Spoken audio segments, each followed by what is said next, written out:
কি হয়েছে? আপনি এত চিল্লাইতেছেন কেন? পালিশের নিচে আমি ওই 12,000 টাকা রাখছিলাম রকিরে পাঠামু। রকি দোকানে খাড়াই রয়েছে, এখন আমি গুনা দিই 2,000 টাকা কম। 2,000 টাকা কই? 2,000 টাকা কই যাইবো? ও আচ্ছা, আমার না আপনারা কইতে ভুলে গেছিলাম। 2,000 টাকা আমি সরাই রাখছি, তো তুমি 2,000 টাকা সরাই বাবার কইবা না? তোমার 2,000 টাকা লাগবো। তুমি জানো না রকি খাড়াই রয়েছে, ওর ভার্সিটির টাকা তো লাগবো 12,000 টাকা। আচ্ছা আপনি এত উত্তেজিত হয়েন না, আমি টাকাটা ফেরত দিতেছি, দাঁড়ান। দরকারি কাজে কইলে লাগানো যায় না, তুমি আমার কইলে লাগাবে না? তোমার যদি লাগে টাকা তুমি তুমি বলবা না কি যে টাকা লাগছে? এই যে দিতেছি, ধরো। স্পেশাল উঠে ফেলাইছিল অল্পের লেগে। আচ্ছা ঠিক আছে, যাও এখন যাও, তাড়াতাড়ি দিয়ে আসো টাকা। নেক্সট টাইম এরকম করবা না কিন্তু কয়ে দিলাম। হ্যাঁ করবো না। রাজুই, তুমি মিশা কথা কইলা কেন রে? মিথ্যা কথা কমু কিসের জন্য? আমি টাকা আলাদা রাখছি তো কমু না। একা তো তুমি সরাও নাই, আর নিজের জন্য তো অবশ্যই তুমি সরাও নাই। তাই কি করছি আমি টাকা? একা যে মেজো ভাই নিচ্ছে দেখে তো আমি জানি। এই, চুপ, একদম চুপ। কেউ জানি এই কথা না জানি, আর তোর বড় ভাই জানি এই কথা, খবরদার।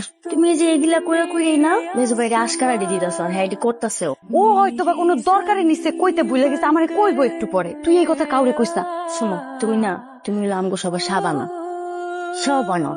তুমি ভাইয়ের টাকা চুরি করছো কেন? তুই দেখছোস? আমি দেখছি, কখন দেখছোস? যখন করছো তখন দেখছি। তখন ধরলি না, কেমন এসে কইতেছোস? জীবনে কোনো ভাই তার বড় ভাইয়ের টাকা চুরি করে? আমার দরকার হয়েছিল তাই আমি লইছি। তোমার দরকার হয় তুমি প্রত্যেকবার নাও, আর এগুলোর ভর্তুকি কে দেয়? কে দেয়? এগুলোর ভর্তুকি ভাবির দিতে হয়। কেন করস তুই ভাই এগুলা? একটু বুঝোস না? তুই বুঝোস না? তুই বুঝলেই চলবো। ভাবি, সকালের খাওয়ান দাওয়ান কিছু আছে? আমি একটা মাছ ভাইজা দিতেছি, গরম গরম খাইস তারা। ও আচ্ছা। ভাবি, হ্যাঁ? সকালে কি ভাই চিল্লা করছে? কে কইলো তোর এই কথা? আমার দুই কইলো। তুই তো জানোস তোর ভাই হুদাইছিল, কাজ নাই কাম নাই, সারাদিন খাইছিল। আসলে ঘটনা ঘটছে কি, আমার টাকাটা খুবই দরকার আছে, এই জন্য লইছি। টাকাটা দরকার ছিল, সেটা তো আমারে কইলেই হইতো। তুমি আর কত দিবা? যতদিন না পর্যন্ত তুই ইনকাম করতেছস, যখন তুই ইনকাম করবি তখন সুদে আসলে কিন্তু আমারে বুঝাই দেওয়া লাগবে। আচ্ছা দিমুনি। ভাবি, কি তুমি না নায়িকা সাবান, দিতেও যেমন গুনেও তেমন। হইছে, আর ফাইজলামি করন লাগবে না, যা এখান থেকে। এই তাড়াতাড়ি হাত মুখ ধুই আয়, আমি খাউন দিতেছি। বাজার দিকে যাই কাকা। এত তাড়াতাড়ি করে বাজারে কি? ছোট ভাইয়ের পরীক্ষা তো, ওর টাকা পাঠানো লাগবো, এর লেগে যাইতেছিলাম আর্জেন্ট। ছোট থেকে লেখাপড়া করাইতেছো, কি ও কি চাকরি বাকরি পাইবো?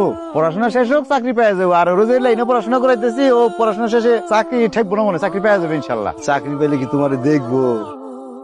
আরে পড়াশোনা করাইতেছি ওর লেগে, ও যাতে তার নিজের পায়ে খাড়াইতে পারে, এর লেগে পড়াশোনা করাইতেছি। আর আমার দেখবো না, আমার দেখবো না কি লেগে? আমি তোর বড় ভাই না, এক রক্ত তো, রক্ত এক না। আমার না দেয়ার কেস, আমার ভাই না, আমার আপন ছোট ভাই তো। এরকম কত দেখলাম তো, যে কারণ যে যুগ চলতেছে।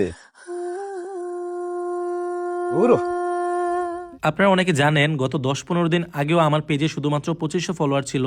সো আমি কিভাবে শুধুমাত্র নাটক আপলোড দিয়ে এই 10-15 দিনে প্রায় 60,000 ফলোয়ার করে ফেললাম, এই বিষয়টাই আমি আপনাদের শেখাবো। আপনি নাটক আপলোড দিয়েও কিভাবে ইনকাম করতে পারবেন এবং খুব কম সময়ে আপনার পেজে ফলোয়ার নিতে পারবেন। আমি আপনাদের ভিডিও কলে আলাদাভাবে শেখাবো আপনি কিভাবে নাটকের ভিডিও এডিট করবেন, আপনি কিভাবে নাটকের কালারটা এডিট করবেন যেন সবার কাছে অনেক আকর্ষণীয় হয় দেখতে, আপনি কিভাবে আপনার ভিডিওতে লোগো অ্যাড করবেন, অথবা আপনি কিভাবে আপনার ভিডিওর মিউজিক এডিট করবেন যেন আপনার ভিডিওতে কপিরাইট না আসে।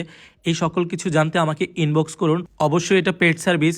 আমি যখন আপনাদেরকে সময় দেব, আপনাদেরও উচিত আমার সেই সময়ের মূল্য দেয়া। ধন্যবাদ।